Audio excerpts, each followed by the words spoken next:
Welcome to the 50 to 70 podcast in association with 3FE Coffee, available on 3fe.com and elsewhere throughout Dublin in their stores. I'm Dave Humphreys. I'm Cormac Singleton. And today we are joined by the one and only Mr. 3FE, Mr. Colin Harmon, though we promise this is not going to be entirely about coffee. I'll try not to make it that way anyway. Yeah. So, how are you? Good, yeah. Busy. Delighted to be asked on here, yeah. We kind of have to have you on. Like, your company does sponsor the podcast. Let's be totally clear and transparent about this. But that's not the reason why we've known each other quite a long time. At least not the reason we're giving anyway. Exactly, yeah. So we've known each other for quite a while, and you do like your cars, and we will get to that. And there's you've got some cracking car ideas and opinions. But I think the first thing I want to talk about is the whole 3FE story. I find quite interesting. Where obviously, people have seen the stores all around Dublin. You've got a book, everything you need to know about running coffee shops. You are at one time world barista champion. No. What were you? Nearly. Yeah. Okay. Like the tin cup of coffee. So you kept laying up. So it's safe to say you know a thing or two about coffee at this stage. I'd like to think so, yeah. Okay. Yeah. Where did it all start? What made you start this whole thing? Boredom, I think, is probably the best answer I could give you. So you two will know what I mean. I've always been interested in things. Okay, you know what I mean? Like that's stuff. Yeah, how it works, and usually stuff that maybe other people weren't interested in, like falling down rabbit holes and things like that. Yeah, all the gear and no idea. It's kind of usually a thing that people would describe me as. So I would, my first. I think I was like a smart kid, but I wasn't great in school. It was not the best place for me in retrospect. But like, I ended up working full time when I was 15 in McDonald's. Right. Despite what my principal thought I should be doing, and my manager found out that I was working full time when I was 15, and he was like, "Okay, you can't do this." I said, "Why?" He goes, "Because you're 15." I said, "So?" He goes, "We're going to have to cut your hours." I said, "If you cut my hours, I'm going to report you." He went, "Okay, right." So I just loved it. But like just that whole hospitality buzz. It was, now, this is a certain generation. You probably missed it, Cormac, now, but you probably remember that when you were younger and you're meeting your mates in town, we didn't have mobile phones. No. Yeah. So you had to meet at a specific time. Set time, location. At Grafton Street, at McDonald's. So the place was absolutely rammed 7 days a week. Yeah. So it was like... Grafton Street, for those who don't know, is like the main pedestrian shopping street in Dublin. Yeah. And McDonald's is like the epicenter of it. And in those days, that's where everybody met. Yeah. So it was always busy. And like, I remember going in and just being like, from the moment I started work, I was like, this is brilliant, and just loving it. So all the way through, college, university, I always worked in restaurants, bars, cafes. So I just loved that hospitality thing. And I did business and law in university, which was a slog for me, and got out the far end. I said, well, I better get a proper job. So I got a job in finance, working as a trustee officer for professional investment funds. That sounds very grown up. That sounds... Just like a sharp intake of breath in the air. Great people, lovely job, hated it. I was just bored out of my tree, and I found what I wanted. Like, the thing for me was that the things I was doing all along to get me to that position, I actually realised, that's what I want to do. So I decided, I sat down with my parents because I knew they'd freak out. I said, I'm going to take a year out, and I'm going to try and start my own thing, doing something in that vague area. And they were like, okay. I think they knew what I was like at this stage. So I set myself a year. I said, I've got a year to do this. About a week later, the economic kind of platform of the whole world collapsed. So there was no going back after that. But I said, I'm going to go try this. So I got a job working as a barista. I entered the Irish Barista Championships to, I suppose, learn, get some feedback. There was less kind of courses and training around in those days. And I honestly accidentally won that. Ended up then the national champion from every country goes forward to the World Championships. So I went to the World Championships in Atlanta, competing against 51 other countries. And this is mad. Like, it's when you go there, like the Americans and the Canadians and the British and all these, like, they'll have a guy whose job is to look after the milk and a guy whose job it is to polish glasses. It's kind of like a Formula One pit. Okay. It's 5,000 people in tiered seating cheering for cappuccinos. Like, it's proper special interest stuff here. Okay? Yeah. And it was me and my mate Dave, who I met on the internet. and Steve as well, who's now a business partner. Actually, he roasted the coffee from the UK, and we were just like, just rocked up, so intimidated. Finished fourth, like, despite what everybody else thought was going to happen, and it was just amazing. And that was a year to the day after I started working in coffee. Yeah. So I was like, there's no going back. So at the time, I built a training room in my apartment, which was on the 3rd floor. And I had like a consultancy company, like basically lads who owned pubs would give me 50 quid to teach their staff how to make coffee. And a few other things which are a little bit more interesting, but that was generally kind of stuff I was doing. And I had to set up a company, so I called it 3rd Floor Espresso. So I had no money for a retail location. I think if I'd found a retail location, I wouldn't have lasted 6 months. I was a bit of a disaster. Yeah. But a friend of a friend owned a nightclub on Abbey Street. And for some reason, there was nobody in it during the day. So he said, look, you can take the space. If you start making money, you can pay rent. If you don't, what have you lost? And I went, you know what, I'll give it a crack. So on the 5th of December, 2009, I opened 3FE, which is short for 3rd Floor Espresso, in the lobby of the Twisted Pepper on Middle Abbey Street, and served 16 cups of coffee, and I think half of them were to family and friends. They all count. Yeah, Doesn't matter. And I got a lot of strange looks off people. And but the next day served 18. The day after that we served 20, and then off it rolled. So today we have 7 shops.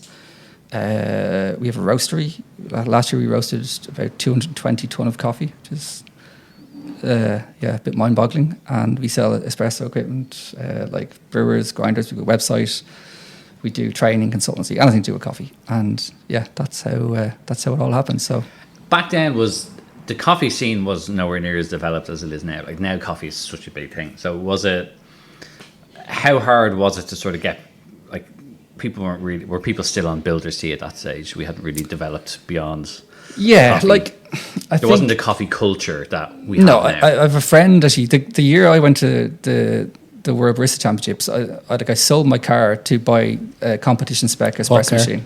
That one was a Golf, I think. Yeah, it was a Mark V Golf. Yeah. Okay, because anytime someone sells a car to fund something, everyone has to know, was it worth it? Yeah, that one wasn't a great. It was like okay. It was just a Golf. Yeah, just a regular stock Golf, not a great one. And so so where was it going? Yeah, and I put that machine into my house and built this training room, and that's kind of where I prepared for the competitions. And one of the main reasons why I did something so drastic was because the year before, the guy who won the World Championships was the Irish competitor Stephen Morrissey, but he was working with Square Mile in London. So there wasn't really a coffee scene in Ireland, but everybody was like, "Oh, who's the Irish guy this year?" Yeah, I hadn't got a clue what I was doing. Yeah, like in coffee terms, I was so far behind what everybody else did. So there was so much pressure on me because I was going to go make a fool of myself. And actually, Stephen was famously in coffee once said that Ireland didn't have a coffee scene; it had a panini scene. So I don't really see that as a bad thing. It was actually an opportunity as far as I was concerned, because the way I was looking at it, I had no money, so I didn't have kind of capital in terms of cash, but I had knowledge capital, and I could leverage my business off knowledge. And today, Dublin really is. I'm not just saying this because I live here, but it is one of the pound for pound one of the best cities in the world for coffee. Like the quality of coffee we have here isn't seen in other cities, and I think we take it for granted here. So, it would be harder for me. It would be impossible for me to do it today because it's more commonplace, What, just in terms of Barista World Championship, how does that work? Like, what are you judged on? What have you got to do? What does it all entail? So essentially, it's not too dissimilar to where we're sitting here, Cormac. You have 4 sensory judges, and now it's moved on here again here now. So some of the smaller things might have changed, but there's 4 sensory judges and 2 technical judges, and you basically have 15 minutes. You have to make 4 espressos, 4 cappuccinos, and then 4 signature beverages, which is essentially can't contain alcohol, but they're like coffee, cocktails, for want of a better phrase. And in that 15 minutes, you have to do a presentation, and you have to talk about your coffee. You've got to show that you know what you're talking about. They will mark you down if there's fingerprints left on the machine, like if there's coffee grounds on the table. So there's all that technical stuff, but then there's also like your knowledge, your passion, how good your drinks taste, and like they could taste great, but if I'm saying, oh, like this tastes like, you know, pineapple, and they're like, oh, I get blueberry, then you get marked down, you know. So and these judges, they know what they're talking about, and they're trained to a high level. These are like coffee sommeliers. Exactly. Yeah. And it's intensely political. Right. It's like like hilariously so. Like after every competition, there's a lot of people throwing the, you know, toys out of the pram because they didn't win, and you know, it's, you know, big coffee is conspiring against me. Yeah, like you spiked my milk, all this kind of stuff, you know. And it's so it is a little bit ridiculous, but it's also a lot of fun. And I kind of feel like it peaked around 2013, 2014. And it's I think it's lost a little bit of its spike, but you know, I don't know. I hope it comes back, you know. It's still very popular, but not in the same way as it was. It felt more like a movement. So why has Dublin become such a big coffee hub? Me. You. No, I'm joking. There's a few reasons for it. I think, like, first of all, we're well placed. Like the water quality in Dublin is, I mean, it depends where you are. Like I think out towards north of Dublin it gets a little bit harder, but like in general, it's pretty good quality water for brewing coffee with. Like you're looking, like at too geeky, something in the region of 80 to 120 parts per million, which is like basically the stuff that's in the water, aside from the two H's and the O. Whereas in London they could have water that's like 400 or 500. Okay. So it's to simplify it, it's like there's so much stuff in there you can't get any more in. Okay, right. So that's a good thing. Also, the milk here is insane. Yeah. And most drinks that we sell are milk drinks, and the quality of milk, like the World Barista Championships came here in 2016, and people are saying, where will I get good milk? I was like, a petrol station. Anywhere. Like, okay. Yeah. None of it is UHT. It's all fresh. It's all grass fed. We never really think of that. I think about it all the time, Dave. It's like it's all grass fed. But I mean, maybe people here who live in Ireland don't really. They don't until they go abroad, and then they're like, they go into their supermarket in Spain. They're like, "Why is the milk on a shelf?" And you're like, "Why is the milk in a bag?" Exactly. Yeah. So it's we have that going for us, and then the other thing is that, like when we were younger, and maybe you too, it's like where were the places you socialised? It's the market, the pub, the bank, the post office, the church. All of those places, for various reasons that we won't go into today, are all, you know, dropping away. Yeah.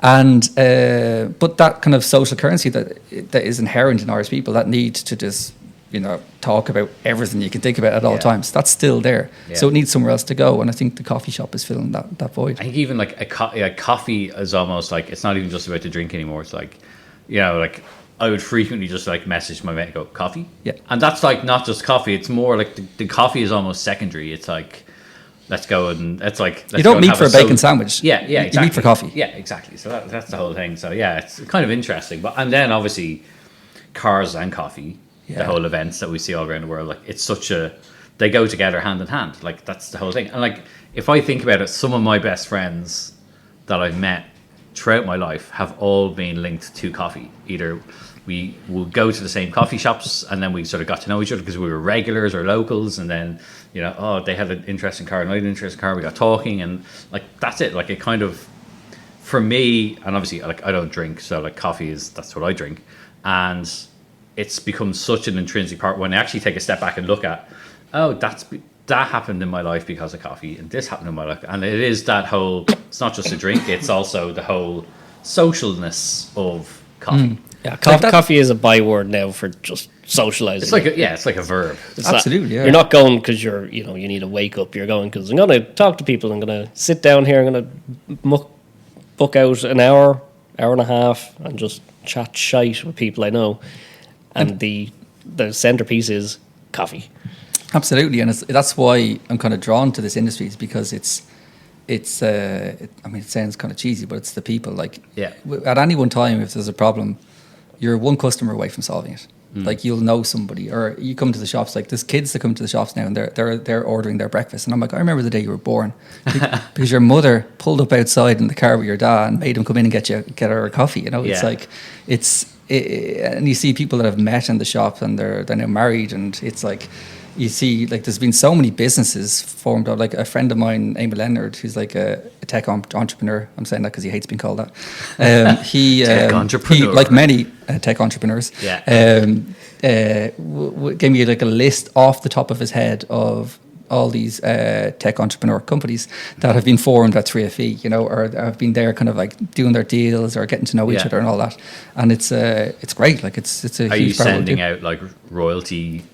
You know, the guys at the guys at Intercom have always said, you know, like 3FE was such a big part of how they started. And I'm like, shares, shares. Mr. McCabe, if you're listening. You know.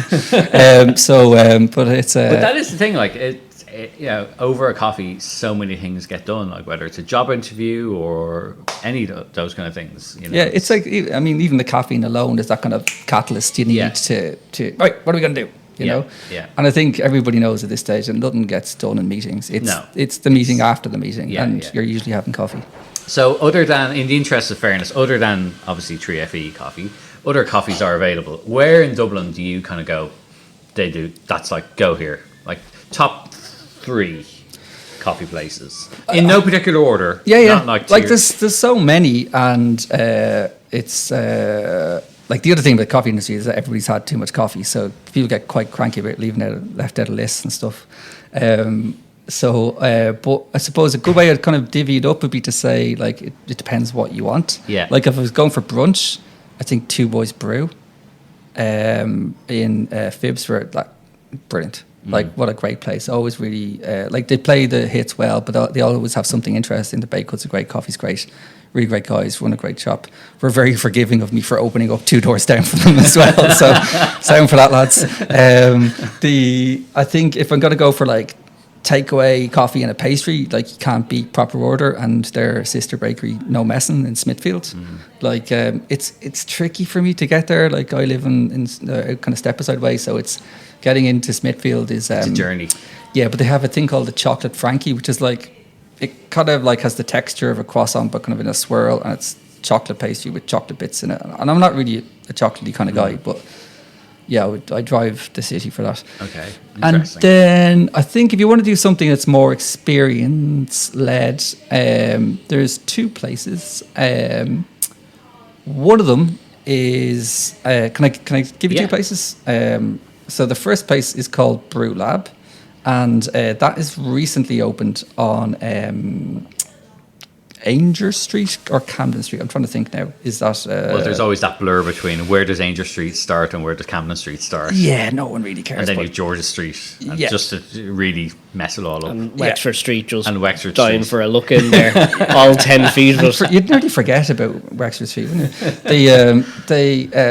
So they would... that place is... It's kind of near the Tesco at the junction there. Yeah. And it's more kind of like, I mean, they do regular coffee for taking over, but they have like a brew bar at the back, and you know you get more kind of bespoke brews and that kind of stuff. So, and they always have like a range of different roasters. Yeah, I think I got coffee in there a while ago, and I think they had a pretty unusual. I think it was like Ecuadorian beans or something like that. It was good. Anyway, yeah, I've been in there. Yeah, there's always something interesting, but it's not the sort of. Well, I mean, you can go there for takeaway coffee, but like I would, if you want to go for an experience, it's like block out an hour or something, you know, and then. I think another good place to go for that is Unfiltered, because there's a place in Clonmel called No Filter, and I keep mixing it up, which is why I was just looking it up on my phone. So Unfiltered, again, they like make their own water, you know, and they and their own clouds, and you never know. But go to the nth degree, and it's like again, it's more experience led. They're there till all hours brewing coffee recipes and all this kind of stuff. So it's go there, block off 2 hours, sit down and enjoy the experience. They're like the coffee scientists. Yeah. But like really, there's so many places in the city. We're so blessed, we really are. Yeah. In terms of, you know, when you're starting something like this or when you're thinking of going for the World Barista Championships, how do you know you're good at making coffee? Like, what did you ask people? Do you go, oh, I'm doing something that someone else isn't doing, or how do you? I don't know. Like, it's you don't, but it's the fear. You know what I mean? Like, even I mean, it sounds kind of trite, but like even today, like you'd be like, oh, we're just getting away with this. You know what I mean? That thought never goes away, and I think kind of like imposter syndrome. Or, yeah, exactly. Yeah, I mean, I have that in my job. Like, I still find myself at international events going, I'm going to get found out here. Like, they're going to realise there was you're not the Dave. There was a different Dave Humphrey we were meant to invite. Yeah, exactly. Yeah. So many people just fear of rocking the boat. That's all. to then go, instead of just going, oh, we're tipping away here, you're going, global stage, yeah, I'll give that a go. Well, like the thing is, that was so alien for me because I was like, I couldn't remember winning anything before, or I was never like in school I did grand, you know what I mean? And there was never anything that I was like really ever excellent at, and I was always kind of struggling to find something to do. And like thinking back, it was probably because the things I felt I should do were the things that weren't suited to me. And then like I was 27 at this point, and I was like, I'd gotten to a point where like, I think I probably just cracked, not in a very severe way, but just in a kind of like, oh, you know what, fuck this. Yeah.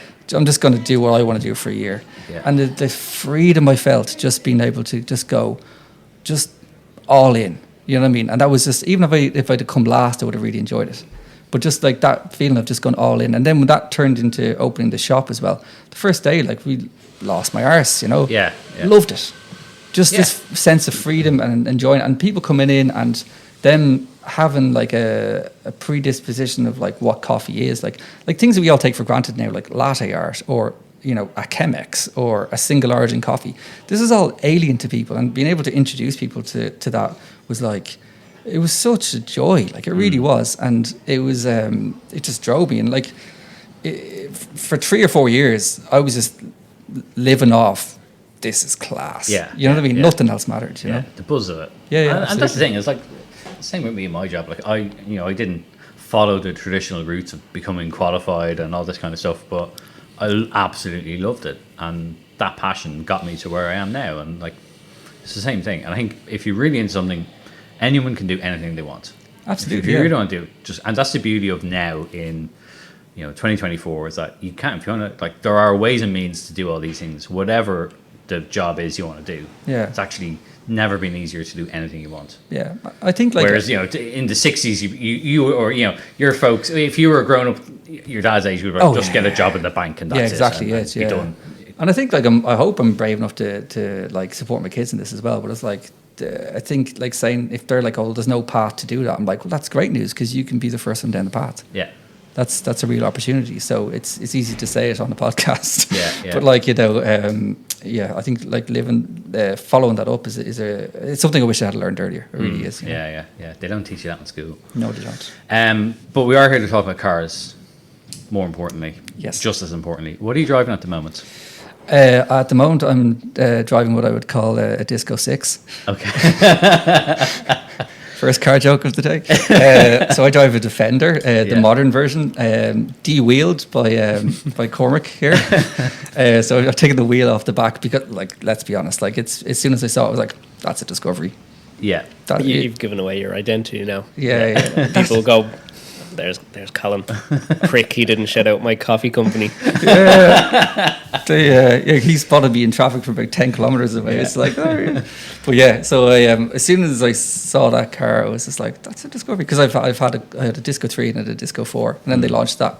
It's like the same silhouette, feels the same when you're driving it, like it's the same sort of. Yeah. Anyway, they call it a Defender. I call it a Discovery. I've stopped short of getting the letters for the bonnet that say Discovery. Really? Yeah. I don't know if there's any use in having a joke. Well, one day you're going to come out and it'll say that. You don't know how. Yeah. Are you a plug-in hybrid one? Yeah. So I do, like I do full electric Monday to Friday. Right. And then sometimes on the weekends, depending what I do. Do you like having that? Do you like that plug-in hybrid thing of being able to do your Monday to Friday thing electrically? Yeah, I mean, I wish it was a little bit longer. Yeah. Like it's 40 kilometers is just about enough. Yeah. But I like the versatility of it. Like I've had quite a few electric cars. I have an ID4 as well. And like I was listening to the podcast the other day, and like the use case of like, most people, it's fine. I completely agree. But I'm one of those people that at the drop of a hat will do a road trip to Donegal for no reason. And that's in my makeup, I do road trips with the kids or with my dad, and really enjoy that kind of. And I'm in Ireland to do that comfortably and to not run into trouble. Well, first of all, we need more chargers. Totally, yeah. Like it is 100%. ridiculous, and the politics around the chargers is unbelievable. And then, but I think like for me, if I could get something at like 700, I'd be delighted, because then I could bypass the chargers. But I think the chargers is the easiest one to fix, and I didn't.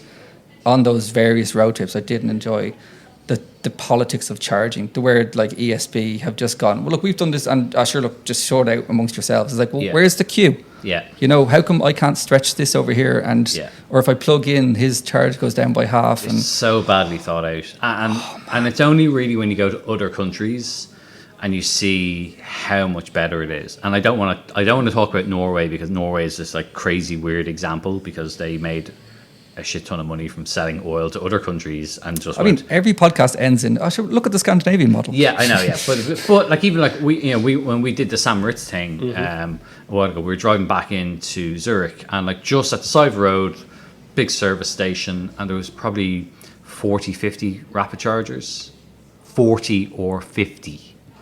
You know, and you're just like, that is how you do a charging hub. That's what it should be. Like, you shouldn't have to think about. It should be like buying petrol or diesel. You shouldn't have to think about it really. You should be like, pull in. Oh yeah, there we go. Plug it in, and then bosh.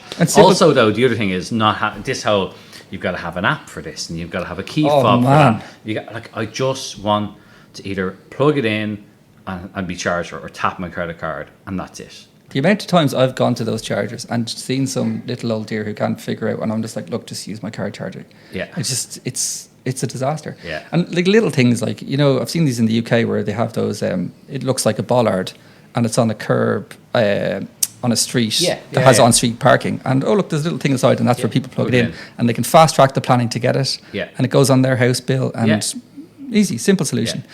And what we have here is people going, that's a great idea. Did you see the match? Did you? Must do that. Yeah. And it's so frustrating. And the thing is, ESB they've walked away from it now, because they've just gone, well, all these other private companies are doing it. And the thing is, they can't do it without the ESB. You can't touch electricity in the ground in Ireland without the ESB. So they're winning either way. Yeah. So like, we don't have the headache of dealing with this, and we're still getting paid. Yeah, I feel like we're not that far off. Like a lot of the time, it's like, especially for those kind of road trip things, it's like going to, and it's weird when you're buying a car. I know it doesn't make sense, but you're like, oh, like what if you go to Connemara? And you might do it once a year, and that's influencing how you're going to buy a car, which is ridiculous. But like when it's not really. I mean, you can get to Kill, and there's fast chargers. Like brilliant, that's 20 minutes from my house. Yeah. But like, what happens when you get to out to Glengarriff or somewhere? But what about the people who live in Glengarriff or live in they need charging infrastructure too. Absolutely, So it's still, it could be so much better. I'm completely sold on electric. I think as it's one of the uses that we need in cars. I think for different countries, there's different solutions that will work. I mean, I don't think electric is for everyone, and I don't think we should put every egg in that basket. But there are so many people that absolutely could do electric, and very, very easily without stress. Yeah. But there are people then that have on-street parking that don't have the charging thing, and that's where it all falls down. Like Dublin City Council could really do with building some like rapid charging hubs in residential areas. Yeah. You know, you just put 3 or 4 fast chargers in, and then at a Tesco or at they are often the most political areas for charging as well. It's like you ever gone to the is it the Super Value in Sundrive? That's really? I mean, you could get a camera and one of those pointy mics, and just have you get 12 episode series out of that charger. It would be absolute gold, But yeah, I think electric is great. It's a great way to go. It's in Ireland especially, 'cause we live on an island. People forget. How far are you going to go? And I remember I had one guy one time. I did a thing about electric cars, and a guy went, "Oh, but I couldn't drive from Kerry to Belfast without stopping."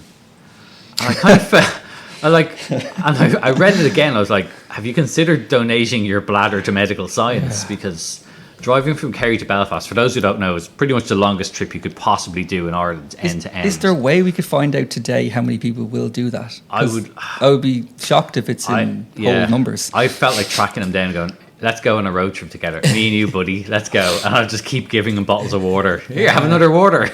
No. Whole way, not stopping. That road trip where you do leave, get 2 hours from where you are, stop, plug the car in, go in, grab a burger, use the bathroom, get a bottle of water, jump back in the car, fully charge and drive off. Done. You feel like a god. Yeah. You're like, this is amazing, That's it. And we just need to make that better. But I see the groundworks in lots of petrol stations, so I think it's en route for 2037 or whatever it is. Just, it needs to be, you need to have that no fear of just, I'm going to rock up, I'm going to charge. Yeah. And I experienced that in Norway, and I know Norway is that crazy thing, but I have a friend that lives there, and he's like, he said, we don't even think about charging. You don't think about planning a route. You just, anywhere you pull in, there's going to be a rapid charger. Yeah. Just, you don't even think about it. It's a given. And I think, like, for me, like, I suppose big people say, oh, it doesn't have the same experience, or they don't have character, which I think is generally true. Like, I have an ID4 and people say, do you like it? I was like, I do. I like it the way I like my fridge. Yeah. You know, I don't, you don't go into someone's house and go, oh, do you like your fridge? You'd be like, yeah. Like, it goes around, it has loads of space in it, fits the kids, reasonable distance, does the job, doesn't break down, great. But then, in terms of cars I think there's a huge opportunity for electric car manufacturers to do something that does have characteristics because of the space you create.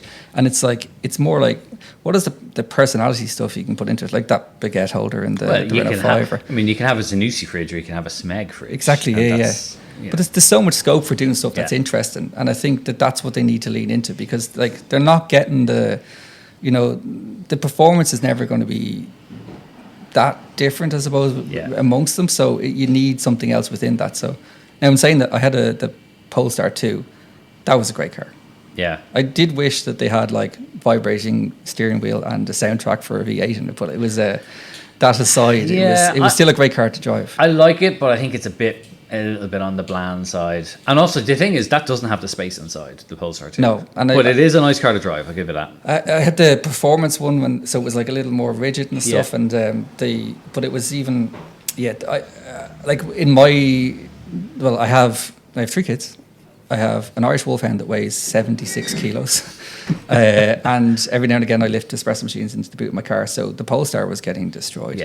All the weight saving, the cardboard floor in there was...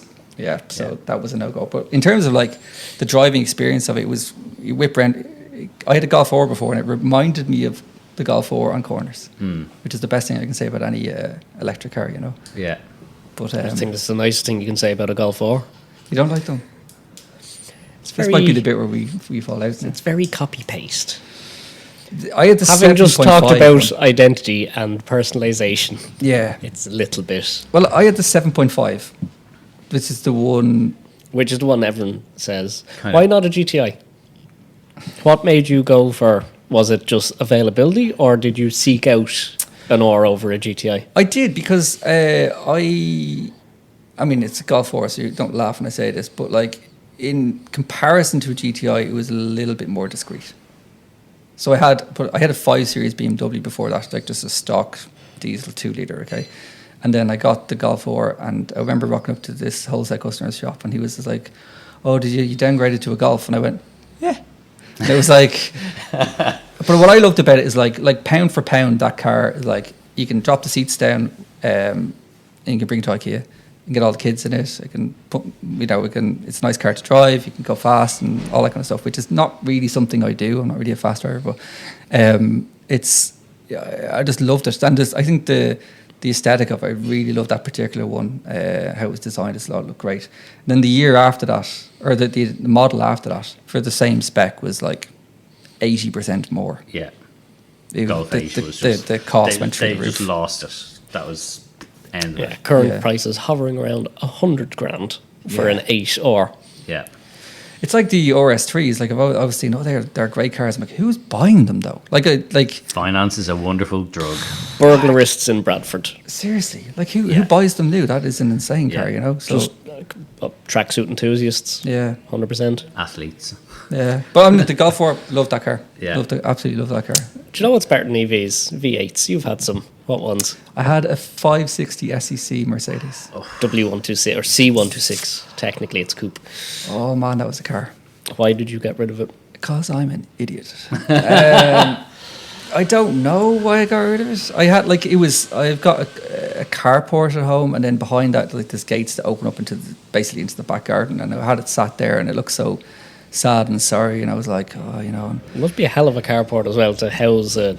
Oh, I mean, you whiskered it. They're 20 feet long. Yeah, seriously, it was an absolute boat, and it had like, I don't know, it was this beautiful. It was a petrol green, I think it was, and it had the seats were like, well, it's not. It was kind of like a blue suede, like a velour. Velour, that's the word I'm working for. Yeah. And it had like the pillarless windows and the what do they call that thing where they bring us the seatbelt butler. That's seatbelt butler. That is quite the phrase.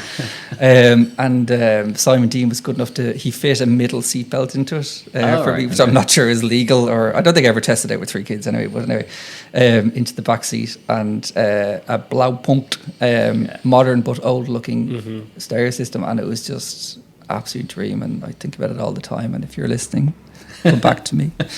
See, for me now, because I only function in the world of old cars and tat, that's all the car you'd ever need outside of, something like the Defender for hauling stuff for work. But as soon as you get home and take your shoes off, that's the equivalent. Yeah. You just go, coffee, Saturday, nothing on, 560. It's like an automotive Eames chair and ottoman. Yeah, I'll tell you, and it was, now, seriously, lads, it was an absolute middle-aged man magnet. If I pulled up at a petrol station, I was swarming in middle-aged men. As a previous owner of multiple Corvettes, you get people going, what'd you get? Say you get loads of girls. No, just you. Yep. Just you every single time I stop or even slow down. Yeah, it's the same with coffee competitions as well. It's Yeah. like, lots of groupies. They're all middle-aged men. Yeah. It was quite the car. I do miss that, and it was like especially because it was the 560. Because there's a few 500s knocking around, but nobody has a 560. Yeah. It was absolute belter, and like even all the details in the car. It was like it was a car, but it was also nice furniture. Do you know what I mean? It just. What did you remind me about that? To use an often massively overused automotive journalism phrase, it's a nice place to be. Nice place to be, yeah. Absolutely, yeah. So I have a feeling that will come back around. I will just get another one. At the moment, I have no space at all, and I don't know if I'm not moving to prevent myself from going down this rabbit hole again. But if I had any sort of space, I would have a daft garage, and I'm not talking like. But I mean, you must have room in the roastery, right? No. It's just. Thankfully we don't. But as in, we're busy, so we need the space. But I also don't want to be that guy who all people have rocked up to work and there's the boss's car collection looking at them like that's. When you have to let someone go and they, sullenly walk past your 6 Mercs. Oh man! But the thing is, if I had a car collection, though, it wouldn't be I have no interest in supercars. Yeah. I think they're great. They're interesting. Well, Not for you. Zero interest in them. And I think the most I would go for in that kind of range, I think I would go for a nice Porsche, but not I wouldn't do GT3 RS or anything like that. I don't understand that. More power to them, but I just don't understand the logic. I would get a bit classier. I would probably T.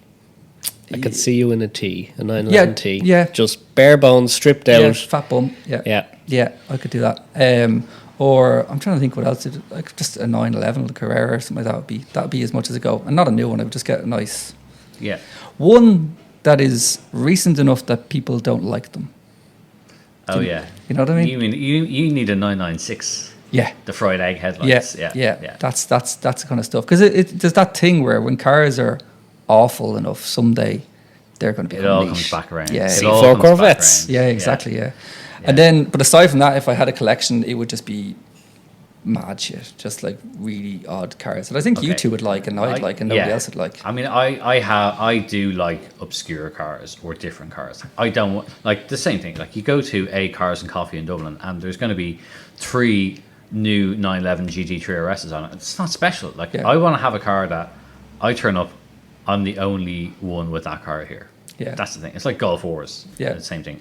Golf Wars. Tell me you're a basic car head without telling me you're a basic car head. You've got to go for.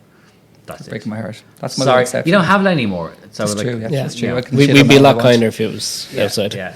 I remember turning up for one once, and my mate said, he goes, "Why do you always spend your money on cars?" And I was like, "What should I spend it on?" Then he goes, "You should spend it on experiences." And I'm like, "It's a 560 SEC, man.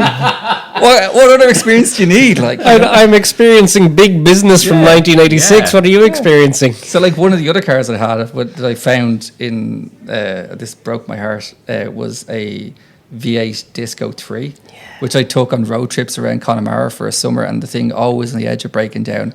And I've got the photographs of one thing I don't like about the Defender is that it doesn't have a drop down tailgate. amazing. I just love that in a car. But I like the tailgate down, the kids sitting there eating sandwiches on the beach, and just like It's what memories are made of. that's an experience, Yeah. man. Yeah. Car costs like $3,000. What happened when you tried to take the disco on holiday? So this is one of the times. In fairness, we did get around a few times. This was kind of all in the middle of COVID, so everyone was just holidaying at home, you know. And this one time we had it fully loaded. It was Friday afternoon, and it was a bank holiday weekend in the summer. It was in June bank holiday, and we got onto the M50, and we just passed. Where were we now? We just passed the Tala turnoff on the M50, kind of going northbound. And then all the colours of the rainbow appeared on the dashboard. And I was like, oh, now I've got like 2 weeks worth of gear in the back. I've got kids. Round. Thing is, like, those discos can pack, you know? And I was like, oh, and I looked at my wife and she was like, is it going to be okay? I was like, probably. But like, and it, like, the thing was, we just missed the M50 was kind of filling in front of us. It was about 1:45 on a Friday. So, and it was like, oh, and I was like, right, we're going to have to, fine, we have to turn around. Abort. So at this point, trying to turn around at the Ballymount turn off is a nightmare because you go up and you go over and you can't turn. You gotta go, yeah. So by the time we managed to turn around, get back up to step aside, get everything out of the car, get back into the ID4, charge it for like half an hour just to get whatever we could into it before we could get to a fast charger halfway towards wherever we were going. Like, it was like 6 o'clock by the time we were going anywhere, and it was a nightmare. And that was the week we ordered the Defender, because I was like, I need to save. There's my family many from- Land Rover people out there going, you fool, you tried to go somewhere. What are you thinking? Yeah. I don't know that's anyone that's full told me on- that was a that's good bingo. idea. That's like, But that car was beautiful, though. Yeah. It was like that. I can't remember. I was trying to find out what green it was. Epsom Green. Was it Epsom? I'm nearly sure. I'm going to say he's right. I'm going to take a punt on him. When it comes to Land Rovers, never doubt this man. I don't. Someone's going to fact check me on it. It was actually You're Tonga Green. going to fact check yourself. I'd say. And it had like those wonderful kind of like, what do they call them, propeller alloys, you know, the 5-spoke ones. And it had like tan interior, V8 engine, and it was a disaster, but amazing. What else is on your shopping list for cars? Okay, don't laugh. You actually have, because I've seen this, you have an actual shopping list So- for cars. Yeah, I'll skim through it. Like, but like, I think I'm definitely more on the experience side of things, and like, as in, and not even like it's a great car to drive. It just wouldn't it be an experience to own this thing? All right. So, I mean, I think most people would agree with things like an Aventine. I would. Yep. Yeah, Okay. 100%. V6. Yeah. Yeah. I think I'm currently planning a road trip in the summer with the kids, and half thinking about getting rid of the Defender at the end and buying a Yeti. I will fully support you in this. I'm a bit of a Yeti freak. Yeah. And like pre-facelift? Yeah. And when you look for them online, it's like, oh, that one has 350,000 kilometers. Like, Yeah. What modern car does that? Like, Yeah. True. and you can jack them up and put roof boxes on them, and they look hilarious. I think it's the thinking man's chimney. It's like a baby Honda Element, I would say, Yeah. as a Honda Element owner. Yeah, I would do that. Yeah. There seems to be a lot of off-road inspired cars. For a man that does Yeah. no off-roading. I often get a text on, what if we build an overlanding KN? Yes. Yeah. Generation 1. Yeah. Like, that's... Yeah, I found one that was like it was a V8, and it kind of a green, not dissimilar to the Merc. Yeah. Again, with tan Very seats, and it was stunning. And I think we spent, 2 weeks him and hawing on going to see it? so we have, like I was saying, we have a wolfhound, and one day my wife said to me, "Okay, I'm going to go look at this wolfhound pup," and I went, "You don't go to look at a pup. Yeah. You either go to get the pup, or you don't go to get the pup. Nobody goes and goes, I'll think about it." So I think that's what in my mind is like, if we go looking at this car, You're buying it. I'm balls deep. Like, it's so. But I think that could come around. Probably would be a great idea. And like, Now's they're the ugly time as to hell buy when one. they came out. Yeah, but now's the time to buy one, because they're probably at the bottom of the curve. Yeah, and just practice that Value-wise. whole spiel about, like, you know, that depreciation is more expensive than fixing.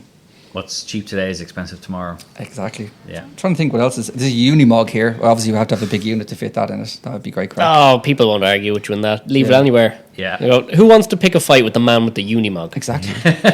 I've forgotten his name now. There's a guy who makes honey. Well, he doesn't make it, the bees make it, but he's up in the Dublin Mountains. It's like Oisin's honey or something like that, Oscar's honey or anyway.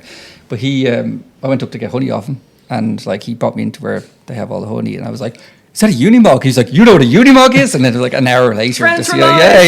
High five, yeah. So if you want to join our podcast, so it's that's on my Having list. a Unimog guarantees you a guest slot on this podcast. Oh, 100%. yeah. Can you imagine rocking down Greystones High Street with your what do they call those fucking towel things you wear in the beach? In your dry robe. Dry robe Yeah. in my Unimog. That would be brilliant. I think you need to be wearing dungarees to have a Unimog. This is a weird one, and I struggle to find people to agree with me. Okay, and I don't even think you two are going to agree with me here. A BMW 640D, First gen, like second gen. second It gen. was technically third gen. So these are the reasons. Okay. I might be making this up, but it's like 45 miles per gallon or something daft like that. Okay, you know this off the top of your head, is that you? Yeah, I'll counter it after you give me your reasons, though. Yeah. So like, and the Grand Coupe version. Yes. So it's 2+1, and I've got young kids. Yeah. You're far too considerate to the kids. Yeah. Massive boot. I genuinely think the Grand Coupe is a beautiful design. You know, cars that look like they are. You know, they're fully formed. I think that looks like that. I think the Golf 4 is like that for me. I think the first generation Mini of the modern era is like that. Some cars, they don't look like that needs to be bigger or that needs to be smaller. They just look like they are. You know what I mean? And I think that's when design goes really well. It's fast, especially for a diesel. It's Fast enough. Yeah. Yeah. I've got friends who say that I drive like I'm looking for houses, so I'm not really that kind of heavy-footed. And it cruises. It's a motorway car, you know. Yeah. So it's kind of like the coolest dad sports car you can get. Is my reasoning for it. Yeah. My issue with And it it's is just enough. It's just understated enough. Isn't it? Yeah. I love Some the quite previous generation so much. See, that's more sportier. That though, isn't it? E63, E64. For me, I'd have the 635D. It's just they came out in late 08 in the diesel. Light LCI of the car. I love them. I love all the Bangle era stuff. You know, the E60, E65s, all them. I adore all of them BMWs. So that 6 Series, I love it. I just think it looks so sleek. It looks like you'd hop into it and just cross a continent down to Monaco or France or something for the weekend, and you'd get out and just go, I'd do that again, no problem. Yeah. Adore it. So the next gen, I don't think it's as sleek as it. And it just, it gets softer as the F series of BMW design, came in. So the earlier ones always will hold a more special place. I agree with you entirely in all of those things. And I think in sales is this old trope that people don't make rational decisions, they make emotional ones. And you support the emotional decision with the rational thing. And for all those rational reasons, I think it's definitely a good thing. But for me, the emotional reason was I need a family car. Yeah. I'm not ready to let go of being, this cool hip guy, but I'm now a dad and kids and boxes and stuff like this to do. And it was I really wanted one, couldn't have one. And now the prices are falling off a cliff and I'm like, I need to stick that in the shed. Now's my time. Now's the time. Because that's the thing. We all drive the car or want to drive the car that our dads couldn't afford when they were our age. That's where the hump is, you know what I mean? That's what we're really into, Don't look at my car collection, so. And it's that's the thing for me. So I definitely agree with all those other things. And the only other reason that car, I think, is just a little bit more flash than I'd want it to be. It looks too... Again, as someone who's had both a yellow and a teal Corvette, I don't buy cars for other people. If it's what I want. Maybe I need to let go of that a little bit. Yeah. Oh, you're much freer. I currently have a bright green Twingo. Twingo, yes. I would definitely have a Twingo. First generation Twingo, Colin, get on this freight train stonks. because it is going to the moon. Yeah. First gen Twingos. We're going to set up a whole club. I would definitely get it. And there, again, the emotional reason for it is I want to sit in it and I want to drink Nesquik. Yeah. Yeah. Well, look, And Orangina and things like that. And just they are set to appreciate by literal hundreds. Yeah. Yeah. If only I had a place where I could stick all these cars. Yeah. trying to think of what else got into my list here. The Espace Gen 1. I'm on board Gen with that. 1, you're very on board for a Gen 1 Espace. I tried to get to the Matra Museum last year to go and view them. The old TGV. They're so cool because they are plastic bodied like a Corvette. They have these office swivelly chairs, so all the front seats and the middle seats, they swivel together, and you can have a meeting in the middle of the car, or a picnic, but a meeting. And in the center console, you have this trick radio that you can do all your treble and your bass. You can adjust it all. And it came out in the 80s. It's so cool. And nobody else was doing that. No. Not for a family car. No, it was like, you could have adjustable sound in your 560. Was it the first, MPV? Technically. Yeah? Yeah. Pretty much, yeah. So that a friend of mine defined the genre. When we And were younger, the his first mum was... 3 gens were all plastic as well. They're Yeah. all fiberglass. So a friend of mine when I was younger, his mum was French, and they had a house in her family homes where they one just outside Paris in Orléans, and they'd one down south in a town that I'm going to murder called Le Rue du Roi, which is near Montpellier. And what we do is we'd fly into Paris, we'd spend some time in the north, and then we'd drive down to the south. But in those, the motorway network wasn't as advanced. They didn't have that mad bridge back in those days. So the easiest way to do it in the depths of the summer was to avoid all the traffic and the heat, just go at night time. So we'd all hop into the Espace and drive overnight down to the south of France. And that thing cornered like a downhill piano. It was just going around corners on high hilltops and just leaning over the edge. Oh, It was God, this is how it ends. Yeah. They were known to be a little bit damp handling wise. Yeah. Now, as a secret American, my people carrier of choice as a child was the Chrysler/Dodge Voyager, because you could walk up the middle, and that fascinated me because it was like a plane. Because I was a child, you could walk. There was a path, or get a trolley with treats for people, and just That wheel too. up and down, little uniform for yourself. but with retro goggles on. Yeah. It's the Espace. Do you follow Espace Whisper on Instagram? I feel like I will shortly. It's a guy in the UK. His name is Robin, and it previously was a big Rover fanatic, but now has 12 Mark 1 Espaces in the UK. Oh, man. And he's just wrapped one, the vintage America soda cups, the white and teal and all that. He's just wrapped one like that. Oh, man. Give him a follow. He works for a company called Viking Detail, and I'm all over that. he's now, people will call him and go, I have a Mark 1 Espace I need to dispose of. We go, I'll be there in an hour. Like you said in one of the previous episodes, like a donkey sanctuary, is it? It's like a donkey sanctuary. Yeah, exactly, yeah. I do P38s. He does Mark 1 Espaces. We all have our vices. Here's another. Probably, these are very dad cars, but anyway, R-Class Mercedes. Yes. And Yes. If I hard, could, hard yes. if I could, now I'd take any of them, but if I could, an R63. And if you haven't seen the Doug Demura video about the R63, where Of course. bent over laughing at the tailpipes. In Doug we trust. Yeah. Yeah. Great. Is there an R63 in Ireland? I've seen one in London. I don't know of any here. I only know of 350s. Okay. I did find a guy online who had 3 of them in the UK. My God. But yeah, I've never seen one here. His bank manager must be at the stage of intervention at this point. I know I don't need anything else to do, but I had an idea for an Instagram account that maybe will be out by the time this is released, called Tired Irish Performance Cars. Of just when you're flicking through Dundee and you go, oh, will I? It's only $2,000. And it'll cost you 20 though. Yeah. Just trying to fix it up, and just getting Buying somebody else's problems. just M cars and AMGs and just just down with V8s and stuff, and just the temptation is always. If you talk to any of my friends, and Dave will back me up here, I see the best in the worst of cars. Yeah. It can have one wheel and be like, but look how good the leather looks. Yeah. I would look past any amount of ailments and mistreatment. I think something can be done here. We can give life to this. Yeah. To my own detriment. You said something terrible to me that will haunt me for the rest of my life, which was, I might be paraphrasing you now, if a car costs less than $3,000, it's pretty much free. I said $1,000, but yes, $1,000, I said is that right? Yeah. when it's under $1,000, it's free.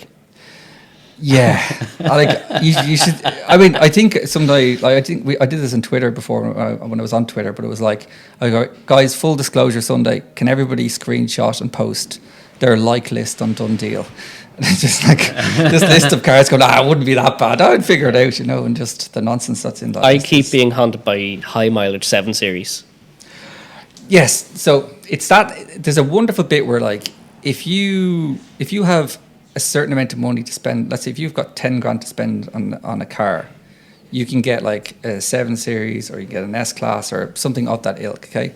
And the people that drive those cars don't spend 10 grand on a car. And the people that spend 10 grand on a car don't want to be seen driving one of those, and because the insurance costs and the tax costs and all this kind of stuff. So nobody wants them. Yeah. And they're amazing. Or the Lexus, what's it called? The LS 400. Yeah. Like, that's a great car. Yeah. That's also on my list. I often look at LS. I look at the LS 600H HL, and and they are so cheap for what they are. What a car. And It has a bed. And the only thing is, it is like the motor tax. It's like, that's what kills it for people, because they're whatever, 1,800 quid a year. And it doesn't even make sense because, like, the thing about buying an LS 600 HL is that the rear passenger seat does fold into a bed. Yeah. But It's a holiday home as well. It's only a feature if you have friends. If you drive it by yourself, buy a 460 because the driver's seat is the same. Yeah. You get the 600 HL to show off the rear seat. But you need people and go, get in the back. Yeah. Or get someone to drive you around in it, even better, Yeah. That would be, I think that lovely sweet spot of like the 7 Series S-Classes, the LSs, And they're the cars that depreciate the most. Like, Yeah. They go down so much. and we should avail of that depreciation. Yes. I do. When I was a kid, one of our neighbours bought, and this would have been like 1995, I'd say maybe, a Honda Legend. And I think maybe like £45,000 or at the time or something, and then like sold it like 6 years later for 5. Yeah. You never see them anymore. What a They're car. all gone. They're all gone. A couple of years ago, I bought a one owner, 100,000 mile full service history, every bit of paperwork, black on black, and I mean, perfect S-Class for €1,000. Imagine what that cost when it was new. This is why I don't have a shed. With tax and test, because I wanted something cool to go to Dub Shed in. I mean, pay for a train ticket. This was Wednesday evening. We're on Friday afternoon. We were going to Belfast for the show, and Wednesday evening went, "What's on Dundale?" S-Class. Like this is his equivalent of like, I'll pop into Zara and get something to wear tonight. Yeah, It's no. Friday. When I say the thought process was open Dundale, S-Class, like that one. Are you around tonight? I'll be out in an hour. And I went to Donamead and I bought the car and we drove it to the shed. Now, it had rust all along the arches because pre-facelift W220s, they rusted. It was a problem. No one had ever sat in the back. All the air suspension worked. It was faultless. It did 46 to the gallon, 5 up, trunk full of beer, all the way up to our rental house and back. And then I just spawned about in it for about a month until I was like, I can't tax this. I need to sell it. I sold it for £1,000. So I got a free car for the weekend. That's the sort of thing, like, that's what I'd love to do. Like, in fairness, like myself, Simon Dean was trying to help me at the time, and then they start building the engine block and we start doing other stuff, so it kind of fell askew at one stage. But I had this plan that I would drive a car a month and just do something. I love just this but idea a daft so thing. much. Well, let me shoot to this list like because we're not going to get the it. automotive 12 pubs of Christmas. Yeah, so I'll get to this list so that you can just see the gist of what I was talking about. So, like, what we're saying is, like, a Sport Track, Land Cruiser Amazon, Skoda Yeti, Volvo C30, a Touareg V10, 640D, Fiat Multipla, a Spas, Aventime, Or-Class Merc, Suzuki Vitara convertible, because I can't afford Doug Dunmore's Mercedes, Nissan Cube, One of my favourite. Disco 3 or 4, an Opel Manta, what's that doing there? GL Class Mercedes, a Chrysler C300, Estate. Just in for a penny. A BMW 750 Li, a Unimog, a Transit with seats, specifically the 2005 kind of, they're not vans, they're like the small vans, but they call those. I know. The Trans Connects. Yeah. Or a Tornio. Somebody must have bought one of them for like aircom and stuck it in the corner and never used it. And like, Okay, I right. really. I want one of once those. had to deliver an ex-DAA one from the airport down to Galway. Are they brilliant? No, it was. I've never wanted to touch less surfaces in a vehicle in my life. I just contracted for 2.5 hours on the road to Galway. Did it have seats in the back? Yeah, Did it? was a full passenger one. And when DAA were finished with it, they just removed all of the things by any force necessary. So there's holes in every single panel. Vans are great. I don't know why normal civilians don't drive vans. They do everything. Vans are the quickest vehicles. Yeah, they whip Yeah. around. There's so Yeah. much crack. Saab 93 convertible, Lexus LS 400, MX5. Obviously, I saw one the other day. 7. It's like pop-up lights and everything. Yeah, I've had 2 of them. Yeah, a CRV, the Honda CRV, the first one. Yes. What a design! Yeah. Topped only by the Honda HRV, which was a I would have said topped only by the Element. two-door maybe. coupe. Yeah, SEC Phaeton. You know, I told you this before. There are 2 Phaetons within like. There are now no Phaetons. Well, let me finish my story. They've Like both- within they've both left. 200 meters of, are they both gone? Both gone. Well, for a time, within 200 meters of each other. You need to know one of them men because he's replaced with a disco. So this is the other thing. There's a guy who lives in my state, and this guy's another one who, and I'm friends with both of these people, and they don't know me. They've never met me. But you know, you drive past a house, and they're always changing your car, and you're like, oh, good choice. Yeah. And then they get another, and you're like, dude, that's why we're friends. And I know houses in the city where I appreciate their cars, and I don't have a clue where they are. Yeah, the silver Phaeton is now a discovery. He might have what does Darren have? A Truno. Oh, yes. Is it? It's an MX-6. Is it? I okay. had to find out one day it's a blue You snuck MX-6. in late at night and lifted up the. yeah. I cast his family so they wouldn't hear me rustle the cover. Yeah, seriously. The cheapest Bentley Continental I can find. Is the most expensive Bentley Continental My you God, will find. Financial ruin. Yeah. Chimney, although that's getting very trendy, I might take it off. CLS shooting brake. Love a shooting brake. They're so ugly, they're beautiful. Yeah. Honda Legend, Audi S8, Volvo 480, Cayenne First Edition, Subaru Outback. What else is interesting there? Yeah, there's loads more. But yeah, that's kind of gives a gist. That's a serious list. There's quite an eclectic. There is I'm going to say it's kind of eclectic, but there's definite trends there with all of those. I think you could do it in an interesting way where you're like, nothing gets in this garage if it costs more than $5,000. You could definitely be, with I- any of cars on that list, you could definitely be a Seattle-based architect. I've Yeah. made it now 12 years of motoring, rarely spending over $5,000 on a car. And I've had over 60 cars. Yeah, I'm also have spent the last 2 months Googling and searching forums and information about P38s thanks to this gentleman on my right hand side. Yeah. It's outside. It's actually made it to a thing today. I'm not going down the P38 rabbit hole. He's rarely in mine. It's okay. Usually when we're together, I take something else. I just can't do it. Yeah, I like. Step too far for me. I definitely would like. It's really cliche, but that kind of thing of like you don't sit in a Range Rover, you sit on it, you know, and that viewing position. And also with kids who get sick in cars all the time, when there's more windows, they just don't get sick. Exactly. It's Yeah, brilliant. Yeah, they get sick because they can't It's the see seasickness that outside. gets them in a Range Rover. Yeah. My wife isn't much better. She gets seasick in a hammock, so she's not really the best for it either. So I think I would love something that was reliable, but also had a bit more character. You know what I mean? I would be all over that. Matra Rancho. Explain. I think in one day, I'll have to double check my dates. I've owned my P38 a year. Really? Actually, it was a leap year, so technically I have owned it a year. And I have not had to have it recovered yet. Yeah, but you're the sort of guy who can MacGyver your way out of stuff. I'm not. Like that's the thing about my. yeah, you my- need to. This is listeners, just so you know, I'm showing Colin a Matra Rancho. Oh man, yeah. Yeah, Oh, I'm all over that. It's like very, very, very It's like a stunted disco pre-pro one. disco one. Yeah, It's like if a disco had a baby. That's Yeah. what it is. Yeah. Yeah, I would definitely. it's a disco with vertigo. Yeah, Yeah, I would be all over that. Split tailgate in the back. It's got everything. It's got tiered seating, the whole lot. and same company that made the first gen Espace, Really? Matra. Oh, you know what I saw when I was in where was I? In France. I think it was France. a mint, okay, untouched. Must have been just stuck in the garage. Nissan Frontera Sport.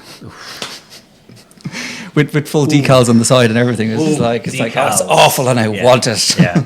So yeah, that's my love of cars, is that kind of experiential kind of that kind of like weird stuff I'm mad into. Like people come in and start talking to you about engines, and I'm just like, shut up, I don't care. Or I don't. Again, like supercars is not really my bag. I do like supercars to a point, and I like going fast, but I so rarely get to do it that if it doesn't do that, if it's not amazing at feeling when you're going fast, it has to be interesting. Yeah. Again, I like the charm of the Range Rover and its wobbliness, and it just kind of goes around, and it pulled a Disco 5 and a Pajero out of the snow the other day. But other than that, it has to be interesting. So the Twingo is just like seats from a bus, and all the knobs inside are green for some reason, and it folds into a bed. So I camped in it for 2 weeks in France on the way home, and it's just got its silly little face.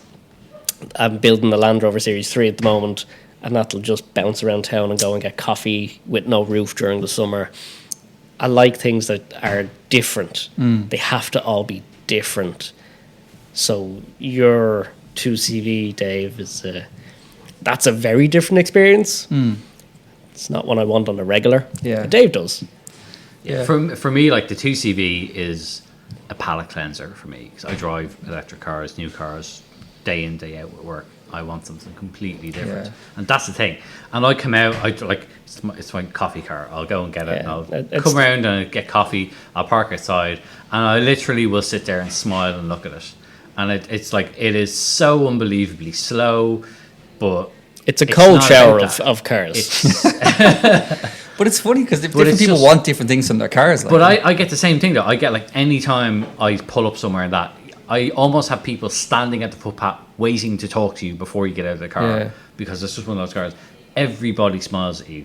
As I said, it is the slowest thing in the world. Nobody will ever beep at you. Yeah. Like people just, it's like you get this pass. People go, yeah, you do you. That's like, you're fine. Yeah, I'd love to see more of it as well, because like I think there's so much value in cars. I mean, if we talk about like we need to be environmentally more. Like, just get old cars and make them work again. When you go to Lisbon, Portugal, Spain, more rural Spain, and they're all driving around in like 30-year-old Fiat Unos and stuff like that. They just keep cars going, and that is actually way, way, way more sustainable than everybody on their street buying a new electric car. And if you do it long enough, it'll get cool again. Like I have this Specialized Hard Rock, which is a mountain bike I bought in like 1995, and I've just never had the heart to throw it out. So it's like rusting on the edges and sitting there. And I had a very trendy person from an unnamed running club, wild activity, in my office the other day. And he's like, "Oh my God, you've got a Hard Rock! I just bought one on the internet." I was like, "People pay money for these things, and it's like if you wait long enough, they come full circle, I paid €800 for my Twingo. Wow. And I'll give you 801. I was very, very specific in what I wanted. I wanted a very early green one. Yeah. Had to be 93, and I managed to. Twingo nerds will understand that it's a early series car, so it's a pre-revision. So the first 3 months production were as they were, and then they went, maybe they want to adjust the passenger mirror as well, and maybe the dome light should be in the middle of the car, not in your shoulder. So they changed some stuff, but mine's an early one pre that. Yeah. It was £800. It was free. And it just drove home from Amsterdam, through Monaco and through France.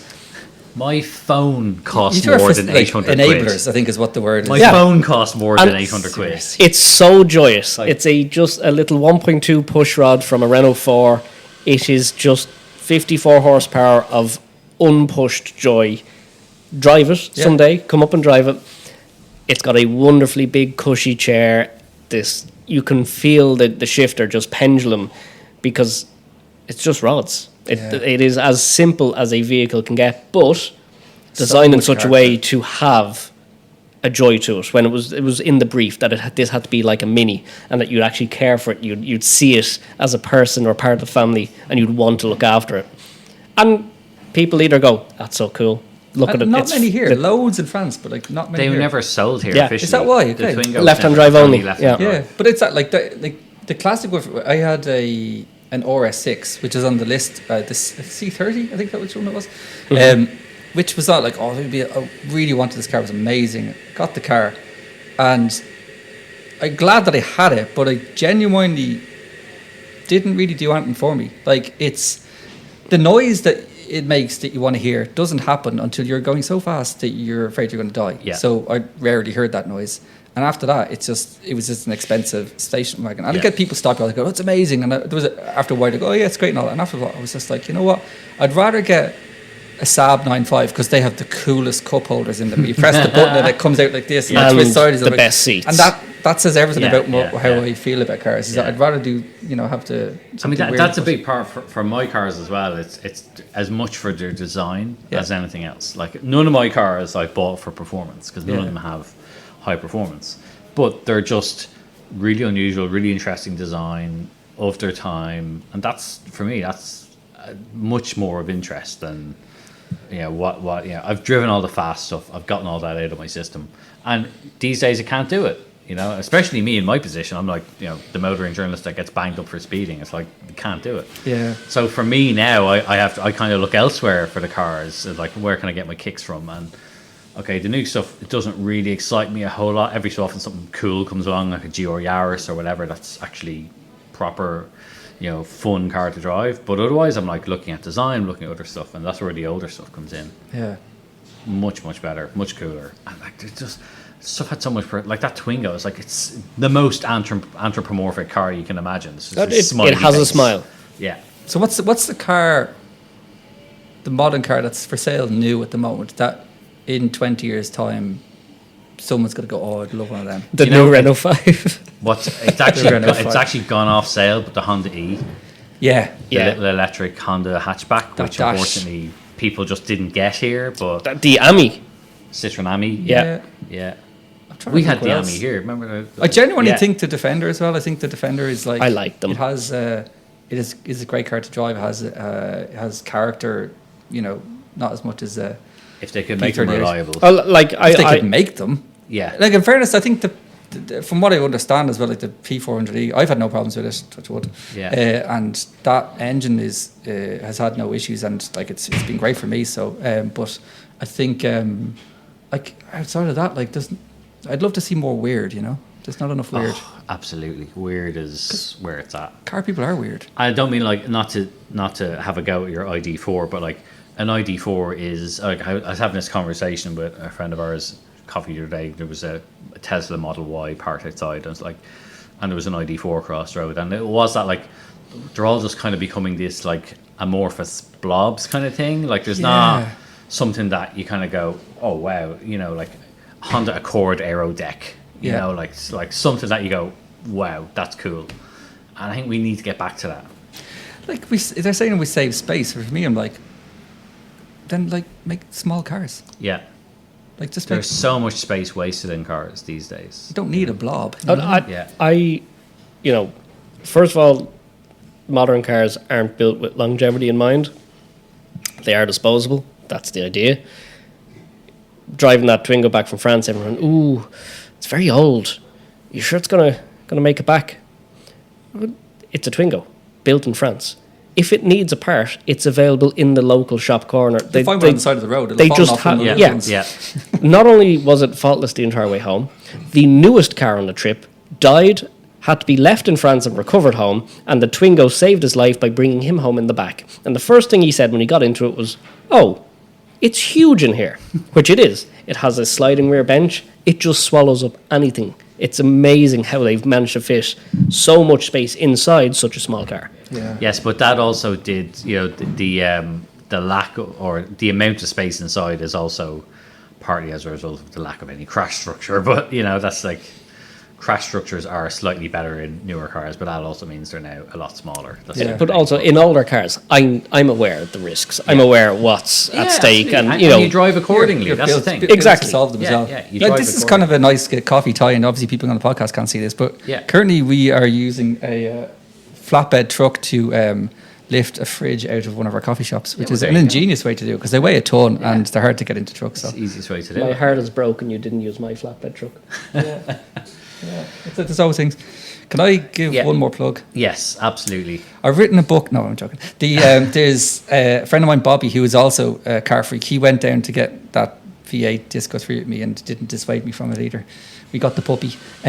But he, formerly of Fat Fox, who also are brilliant, do a great job in Greystones and Elgin. Yes. So Bobby has recently opened up, and we've been waiting for this a long time, a coffee shop called Corner Shop, which is in Avoca. And He this also is has a Class now- G wagon. It must Yes. be said. Oh, he's had lots of great really, cars. really cool. Yeah, he Yeah, just yeah. sold his van, but his G wagon is. Yeah, really great guy. But now we have a great reason to drive windy roads for an hour and a half. Because There's coffee there. So I believe, I don't know if he's roasting yet, but he will be if he isn't already. No, I think he is already roasting. So he's roasting coffee there, has a drive-through coffee shop, and it's in Avoca. So, as in Avoca, Wicklow, not Avoca Yes. on Shelburne Road. Yeah. So you can now jump in the car, go, I've got to go see Bobby, and then you're Yeah. driving down country lanes, down to Wicklow, get your cup of coffee and come back again, which is like a great thing for people who are into cars. Which and is coffee. something we've talked about during the warmer ones as well, is just kind of maybe trying to get a few people together and kind of, don't want to say meet and greet because that's just arsey, but let's just go look at each other's cars yeah, somewhere. Reinforce each other's bad ideas. it's like a support decisions. group. Yeah. Yeah, something like that during the summer. So, maybe there's scope to kind of, we'll all get together and meet down there and have a morning or something. Absolutely, yeah. That sounds like a fantastic. But we excuse. make him use our coffee though. He couldn't. He would just Absolutely. take his own coffee. Yeah, We'll bring it, bring it with us, yeah. Everyone bring your own coffee. Yeah. Obviously, No, I'm the sponsor. It's my coffee. We'll send a rider ahead of time as to what our Absolutely, demands yeah. are, Yeah. what's Yeah, required. we can rebrand the shop. Make sure front as he well, has the it'll be fine. water specially filtered to our Exactly. standards and all that Yeah. kind of stuff. Look, we could talk for hours about this, but I think it was we a did. great insight into your fantastically obscure tasting cars. Yeah, maybe Yeah. I can come back next year and we can talk through all the daft cars that I bought with Cormac's help in the meantime. Absolutely. But I don't know where we'll record that because by that time 3FE will have financially collapsed as a result of all your poor financial decisions. We'd have had a good time. Tune in next year when Colin is single and living in a Twingo. With a wolfhound. Well, that has been this week's show. Thanks for listening. Thanks, obviously, to Colin coming in, and obviously thanks to 3FE for sponsoring it. So if you do want to get some coffee, visit 3fe.com. You can get coffee. You can get all sorts of things. You can also get your fantastic book, which is called... What I know about running coffee shops. Indeed. Buy the book. I'll tell you what it's about. Buy the book and find out the end. There's a plot twist in the end. Yeah, thanks for listening, Cormac. Yeah, thank you very much. Make sure to follow us on all the socials. And yeah, there you go. Also, if they want to follow you on the socials, apart from I don't want to do that. They don't want to do Yeah, that. what about? I'm Colin Harmon on Instagram and not back on Twitter yet. So Okay, not yet. Okay, right. Thanks for listening. Thank you very much.